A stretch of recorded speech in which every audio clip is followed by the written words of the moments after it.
What is going on, everybody? DJ Miner here, and in today's video I'm going to be giving you my top 10 tips for newer miners that I wish I would have known that I'm helping you out with. Quick disclaimer: if you are brand new, like you have no GPUs or one GPU and you're not really sure if this is something you want to do and you don't really want to expand, this might not be the video for you. But if you're still on the newer side and you're like, man, this is something that I want to do and I want to expand more, perfect video. All right, so my first tip is purchasing supplies in bulk. I wish I would have known this, man. In all the videos, I always would see gpurisers.com in every video, and I have to say GPU Risers is fantastic, but the price point is rough. It really is, especially when you're new. You know, that was the first thing that I started off with, and I love the quality. I love everything about GPU Risers except for that price, man. It's 6 GPU risers for I think $70 when I bought them, and now their price is like $80 plus shipping. You'll get a 10% off discount, which really just makes it back down to $80. So no hate to them or anything, but you need to be buying in bulk. You can go to AliExpress and get the exact same thing, man. People will tell you, or some people will tell you, oh, it's not the same quality, man. Look, it's got 8 capacitors. I believe that's the capacitors there, right? If I'm not mistaken, feel free to let me know. But you can get these bad boys off of AliExpress for $6, maybe $7, and they're the same freaking thing, man. They work just as well. I am loving them, and I have saved probably 40 to 50%. Now, it does take you 2 to 3 weeks for those supplies to come in, and you have to order off a reputable source. Just look on AliExpress. Someone that has their thing ordered 10,000 times, good feedback. It's a legitimate website, but don't buy off somebody brand new seller or anything. Buy everything you can in bulk, man. Motherboards, I mean, it doesn't matter. Your fans, buy your fans in bulk. Everything you can. I'm not saying it has to be off of AliExpress, but everything you can, buy in bulk. And let me tell you, in this bull run, I started in February, and supplies I stocked up probably around April. I'm so glad I did. Things like that rack right there that you see. When I bought my first one, it was $60. I bought 2 or 3 of them. Then it went up to $100. So I bought like 3 or 4 more. And now this same rack right now, I'm not even kidding, because of the price of Ethereum and Bitcoin, is $250. That same rack. You know, if you find a good deal, man, stock up if you can. Once you're committed, once you're like, hey, this is something that I really want to do. I want to have 3, 4, 5 rigs. Then okay, good. Buy 3 or 4. In my opinion, if you can afford it, go ahead and pull the trigger, because these deals don't always come around. Now, that being said, I'm not saying go buy 10, and it always could be a bear market. Yes, that's very true. But, you know, buy a couple, because you're going to need replacements. My second tip for you is PSUs. Not all PSUs are made equal. And I'm not just talking about the gold standard, platinum, bronze. I think a lot of people know about that. But if you don't know about that, you should try to aim for at least gold. Platinum would be great. But what I'm really talking about is on the back, the PCIe plugins. Now, this rig, not this particular one, but use it as an example. You get a whole bunch of graphics cards. You've already learned about the 80% rule. You're ready to go. And then you can't plug in all your graphics cards. And you're like, I don't get it. I'm within the 1,300 watt supply. Why can't I plug all these in? Well, look on the back of the PSU, because you can only plug in on this one like 4 graphics card, or maybe 5, or my 750 watt. I had no idea. I'd be within the wattage that was recommended of the 80% rule, but I didn't have enough slots for it. So you need to research. Not all of your PSUs are going to be made equally. Some of them can only take 4, some can take 5. I've heard some that can take 6.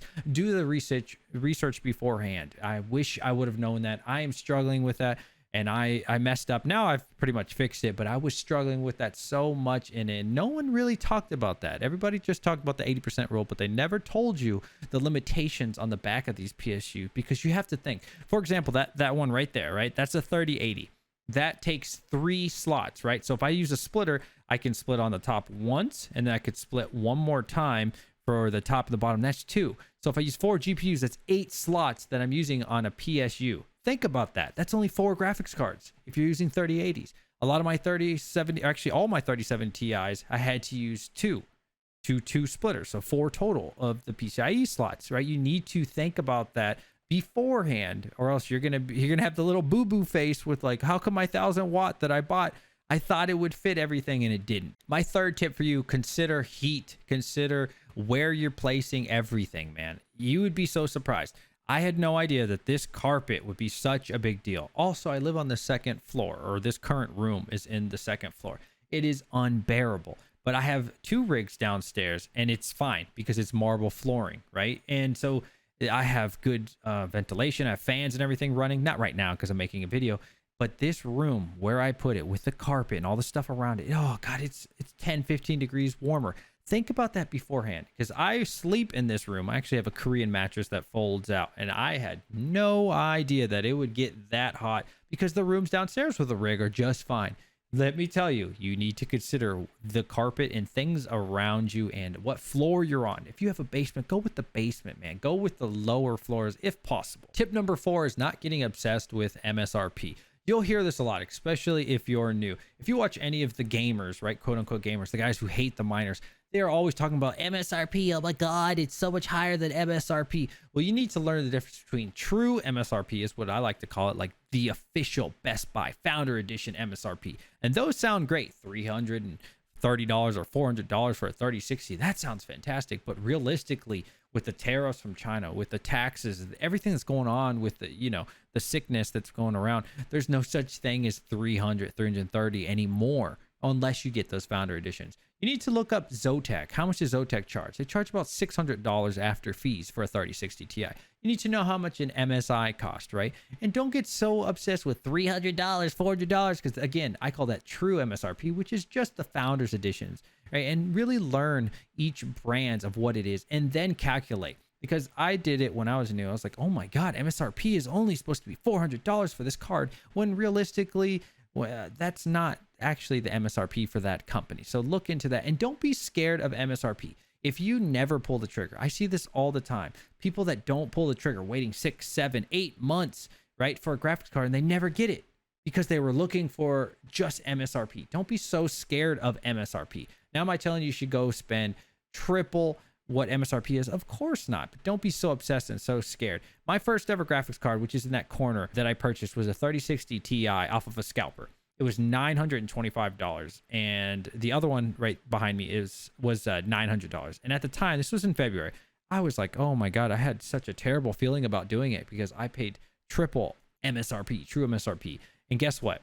It paid itself off a long time ago in the last bull run. Well, it's still a bull run, but we had major dips for the last couple months and a bunch of consolidating, right? And it paid itself off, and I'm so glad I did. And now I have non-LHR card because I pulled the trigger and I wasn't scared. Now, you have to be smart. Like I said, don't pay $1,000, $1,200. But, there's a lot of cards that you can get, even though they are LHR, for $750. If you look on Amazon, you'll find them all the time. And I'm not talking about MSRP. Like, you can find an okay priced above MSRP. So don't be scared of MSRP. My 5th tip for you is Facebook Marketplace. I love the Facebook Marketplace. Not only have I found 90% of my graphics card off of Facebook Marketplace, but almost always Facebook Marketplace is cheaper than online, unless, of course, MSRP drops, right? I find people every now and then that'll give it to you for $200 less than anywhere else, because you can haggle with these people. You can talk to these people on Amazon. They put it up. Somebody's going to buy it. They don't give a shit about you. But you can have a conversation with this person. Yo, man, hey, they got it listed. They got 3060 Ti for $800. You're like, dude, you take 700. A lot of times they'll meet you in the middle. You're like, you want to pay 750, so you just offer them 7, and then they give you 750. Don't disrespect them and offer them 650. They're not going to take that. But you can work with these people. What I did and what I had great success with was finding people that were selling multiple GPUs. I met up with them, and I do not recommend shipping. Please do not ship with anyone, but I'm talking about in person locally. I met up with this guy who was selling 5 or 6, and he actually offered me, he's like, dude, I get like 10 a week. Do you want them? And I'm like, fuck yeah, I want them. So that's what I'm working with now, right? Now I got a plug, if you want to call it a plug, right? You can make connections. Now, if you find little Timmy and he's selling his old 1060, okay, he's obviously not going to be a connection for you. But look at someone that in person, locally only, is selling in limit or in small bulk, if you want to call it that, 10, 5, and just ask him IRL, like, hey man, are you gonna get more? A lot of the times they will. You can make those connections and they're giving you 2 for a decent price. And if they're selling you 5, 10, be like, hey dude, let's take $50 off of each one and I'll buy all 10 of them. That way you don't have to deal with 10 people on Facebook Marketplace. A lot of the times they will, and that's how you make real connection. My 6th tip is going to be, don't waste your time on these Discord alerts, okay? There's going to be all these groups that you can go over. They're like, this one's very popular, in stock alert data, and then you come over here and you get your 3060 Ti notification. And guess what? The second that you click on it, it's out of stock. This will happen to you all day, every day. You will become obsessed with clicking on them. Oh my God, new stock, really? You click it every time, every single time they will be sold out. You know why? Because the bots automatically buy them, because what they're doing is they're alerting you MSRP.